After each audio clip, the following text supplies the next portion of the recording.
To counter the gray days of winter, I come to you today with a very colorful tutorial. Today we're going to paint together these flowers.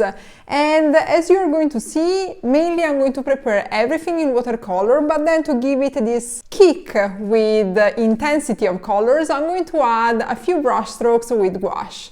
If you have gouache, please go ahead and follow this tutorial. If you don't have it, don't worry, just paint everything with watercolor. My name is Luisa and this is the Lulu Blue Studio. Let's start painting together! I start painting this flower composition from the main three flowers in the upper left part of the page. And since I want to use very bright colors, I mix with my Filbert brush Select from Princeton some Quinacridone Magenta and Brilliant Opera Rose. I'm using mainly the side of this brush and the belly of this brush to start to create the center of this round flower. The first brush strokes in the center of this flower are really concentrated, and then I'm removing part of the pigment in the cup of water to create very quick and short brush strokes to start to create the round shape of this main flower. My idea for this composition is to start to create a quite light layer, first layer for these flowers, and then we are going to start adding a few brush strokes like I'm doing in this moment through wet on wet technique, adding more concentrated Quinacridone Magenta and Brilliant Opera Rose. When you add the brush strokes through the wet on wet technique, you will notice that when the composition is going to be completely dry, the brush strokes are not going to be completely visible and very strong, but instead the paint is going to blend into the first layer that is still wet at the moment. And so you're going to achieve a beautiful blending effect when the composition is going to be completely dry. At this point, with this same brush, I started to create another flower with a similar shape and still mixing some Quinacridone Magenta and Brilliant Opera Rose, but I use a different color value, so I use less pigment and instead I have a higher concentration of water onto the brush. For the third flower, I have decided to add just a tiny bit of Cobalt Blue into the mixture of Quinacridone Magenta and Brilliant Opera Rose, in order to obtain a third flower that is slightly different in color. I keep in mind that I want a brown branch to actually run through these three flowers, therefore I leave some white space between these flowers that I will fill in with brown brush strokes in a second moment. For now, I'm just adding through the wet on wet technique some brush strokes of Quinacridone Magenta into the third flower that I've just created. And to start to create the branches that are going through the flowers, I started to use my round brush in size 12 from Princeton. I mix some watercolor brown, this is the burnt umber, with a little bit of Mars Black in order to create a dark type of brown. I also add to this mixture a little bit of yellow ochre. And with just the tip of this brush, I started to create the branch that actually goes through these flowers, and I imagine starts from the lower corner in the left side of this page. When you're creating this branch, remember not to create just a straight line, but to give it a little bit of a C shape, or anyway a shape that is not completely straight, in order to create a sort of flow into this flower composition. I'm taking advantage of the wet on wet technique to start to add into the brown mixture that I've used to create the branch a little bit of darker Mars Black in order to obtain some mixture a little bit more intense in color. I imagine this branch to start from the lower part of the page and then to end in the upper part of the page. And exactly in this area, I also started to add some leaves that are in this warm color.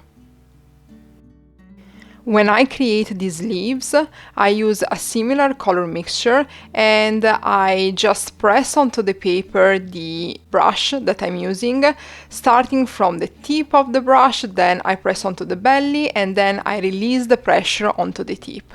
And this is the type of loose style leaf that I like to create very often in my flower compositions. While the first layer is still wet, I like to go back with this brush and I also actually add into the mixture a little bit of transparent orange to add a few brush strokes that are going to blend when the whole composition is going to be completely dry. I also add into the mixture some Mars Black and I allow this color, this dark color, to blend with the brown first layer of these leaves. In this way, really, this Mars Black will start to expand into the first layer that is still wet, and the color of these leaves is going to become a little bit darker, but still with some light areas that are towards the brown and orange color. I also add a few leaves in the left part of the page, in the middle part of this composition, because I wanted to create the right balance of weight, let's say, overall. And I noticed that in this area there is some white space that needs to be filled. So that's what I'm doing, and I'm taking care to create leaves in different sizes. And proceeding with the same idea in mind, I started to add leaves also in the right part of this flower composition. A few leaves are peeking from the flowers, from the pink flowers that I've created, and then I'm creating a cascade of other leaves that are the most predominant leaves in this flower composition that are creating, coming off from the branch in the right part of this flower composition. I'm using a similar color mixture that I've created for the leaves in the upper part of this flower composition, but I am always remembering to change the color value and add different brush strokes in Mars Black or Burnt Umber to create leaves that are quite different in color and also bring movement. When you are creating a flower composition of this type, always remember to remove a part of the pigment in your cup of water to create different elements with different color values, and this will bring movement to the whole composition. I noticed that in the lower part of this branch, a little bit of pink is missing. There is a heavier amount of dark color in the form of brown, those are the leaves, and therefore I've decided to add a few branches, small branches, where some pink flowers are just peeking out. I'm using always the same brush. This is the Filbert brush in size 8 because I wanted all of the flowers to sort of be connected by brush strokes that are more or less of the same type. And at this point I take my round brush in size 6 and I just start to give a little bit more definition to these branches. I mix with the tip of this brush a little bit of Mars Black and Burnt Umber, and I define mainly with the tip and with the belly of this brush a little bit better these branches. And then I started to use my gouache palette, and in particular I'm using a little bit of yellow ochre to start to create, mainly through wet on dry technique, a little bit more layers onto the leaves. I'm using this brush from Princeton in size 6 to create these layers because I wanted to have full control, and I think this brush is soft but also stiff enough to give me full ability to decide where I want to place these layers and also how thick these layers should be, and this is the best brush to create these type of layers. Instead, when I wanted to create layers that are a little bit more free and where I also don't want to have full control but I want to play more with the layers, I prefer instead to use my round brush in size 6 from Silver Black Velvet. Basically, I decide which brushes to use based on the final effect that I want to achieve. And this round brush in size 6 from Princeton that I'm using at the moment to create these layers with gouache allow me to have more control onto the layers I'm creating, and that's exactly what I wanted to achieve at this moment.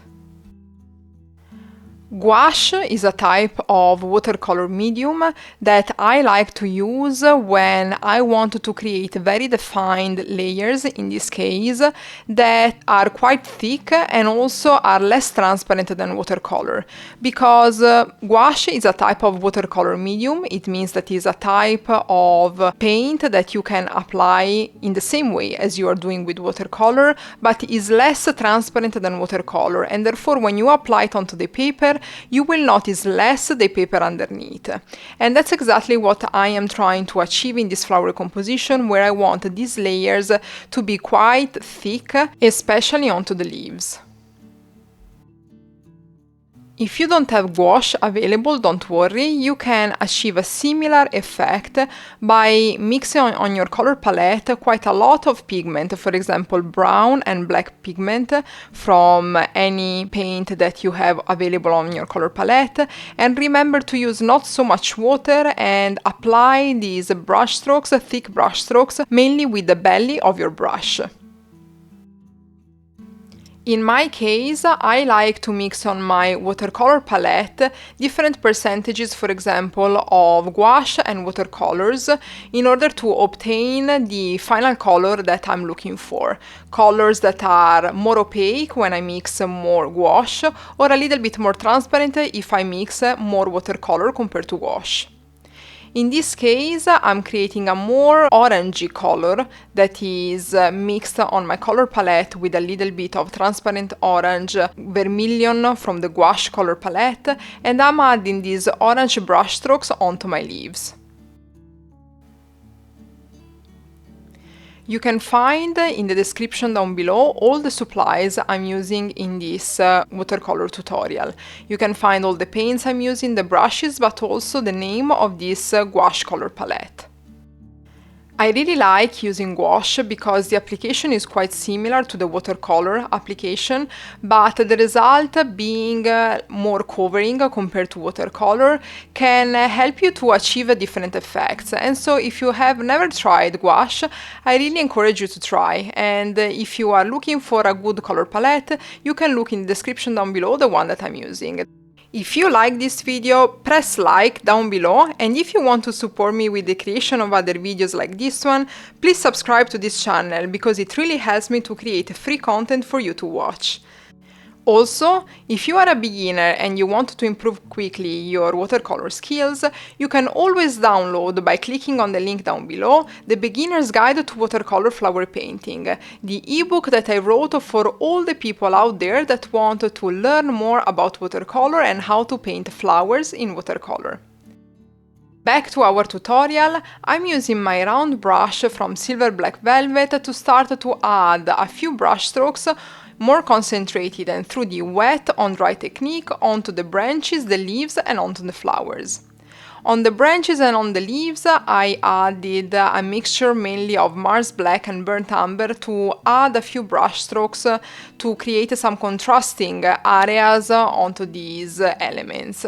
And now I'm taking and mixing some Quinacridone Magenta, Brilliant Opera Rose and a mixture from my gouache color palette of red and magenta to start to create a few brush strokes more concentrated into the flowers of this composition.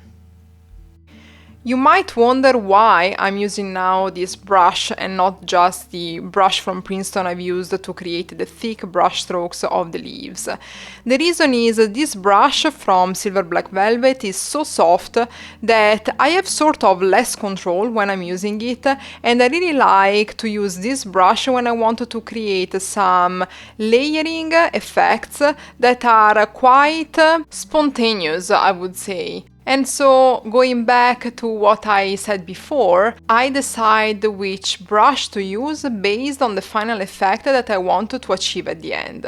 And in this case, this round brush from Silver Black Velvet is the perfect brush to achieve these light brush strokes, quite fluffy onto the petals of these pink flowers.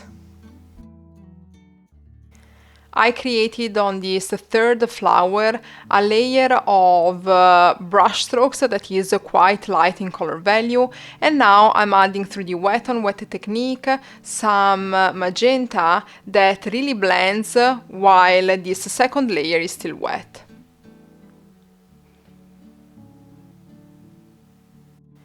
And at this point I use a little bit of vermilion gouache and I mix it with my brown watercolor that I have on the color palette, and I use this color to create a little bit more veins onto the leaves of this flower composition. These sort of veins are created through the wet on dry technique, therefore this color is really going to give a little bit this bright accent onto these brown leaves. This round brush from Silver Black Velvet has really a very fine tip of the brush, therefore I can take advantage of the tip when I want to create a very fine brush strokes, in this case in orange color, but then I can use the belly of this brush when I want to create brush strokes that are much thicker. I really hope you enjoyed following this tutorial, and if you painted along with me, let me know in the comments below. Thank you so much for watching. See you in my next tutorial.